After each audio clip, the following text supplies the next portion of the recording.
মালদহ জেলার দুই বিজেপি প্রার্থী খগেন মুর্মু এবং শ্রীরূপা মিত্র চৌধুরীর হয়ে প্রধানমন্ত্রী নরেন্দ্র মোদী শুক্রবার সকালে মালদহের নিত্যানন্দপুরে জনসভা করতে আসছেন।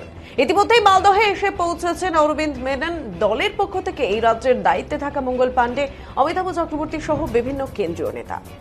যে মাঠে সভা হবে সেই মাঠে নিরাপত্তার দায়িত্বে রয়েছেন এসপিজি। সভামঞ্চের প্রস্তুতি মোটামুটি শেষের দিকে। সকাল 10টার সময় প্রধানমন্ত্রীর সভা শুরু হয়েছে। সভা শুরুর আগে 2 কিলোমিটার রোড শো করার কথা ছিল, আর এখনো পর্যন্ত প্রধানমন্ত্রীর দায়িত্বে থাকা নিরাপত্তা রক্ষী রোড শো করার অনুমতি তখনও দেওয়া হয়নি। চূড়ান্ত সিদ্ধান্ত নেন এসপিজি, এমনটাই জানা যায়। তবে প্রধানমন্ত্রী নরেন্দ্র মোদী এই প্রথমবার মালদহে আসছেন, তাই বিজেপি কর্মী সমর্থকদের মধ্যে বাড়তি উচ্ছ্বাস লক্ষ্য করা গিয়েছে।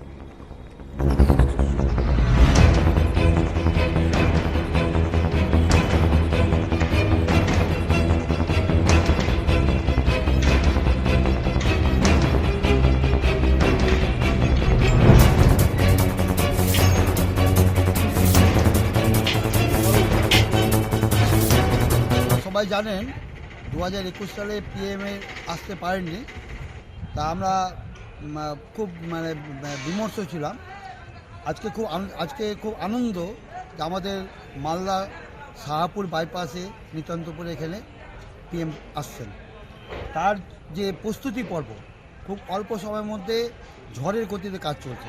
আমাদের এই মুহূর্তে একটা বড় ছাউনি এবং জাহাজ প্রায় সমাপ্তির দিকে আছে, দুটো ছাউনি আবার চলছে, ব্যারিকেডের কাজ চলছে, হেলিপ্যাড হয়েছে তিনখানা হেলিপ্যাডের কাজ শেষ হয়ে আসতে পায়, এবং এসজিপির যে পরিস্থিতি সেই অনুযায়ী আমাদের কাজটা এগাতে গিয়ে অনেক রকম ডেকোরাম মেনটেন করতে হচ্ছে।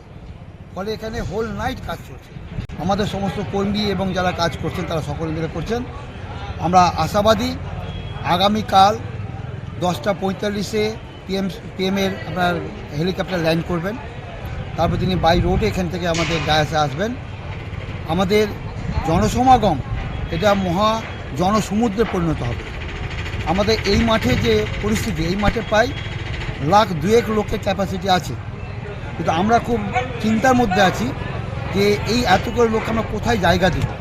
তাই জন্য আমরা সকলকে অনুরোধ করছি, আশেপাশে যত বাড়িঘর জমি জমা আছে সমস্ত মালিকের কাছে আমাদের অনুরোধ করা হয়েছে যে আমাদের লোকগুলোকে, কর্মীদেরকে যেন অন্তত থাকতে দেওয়া যায় বা দাঁড়াতে দেওয়া যায়। ফলে আগামীকালকে এই শাহাপুরের নিতান্তপুর বাইপাস আমাদের প্রধানমন্ত্রী, যশস্বী প্রধানমন্ত্রী, বিশ্ব বরেণ্য নেতা আমাদের মোদিজির উপস্থিতি দিয়ে যে জনসমাগম জনসমুদ্রে পরিণত হবে, তা একটা ঐতিহাসিক জনসমাবেশ এখানে পরিণত হবে।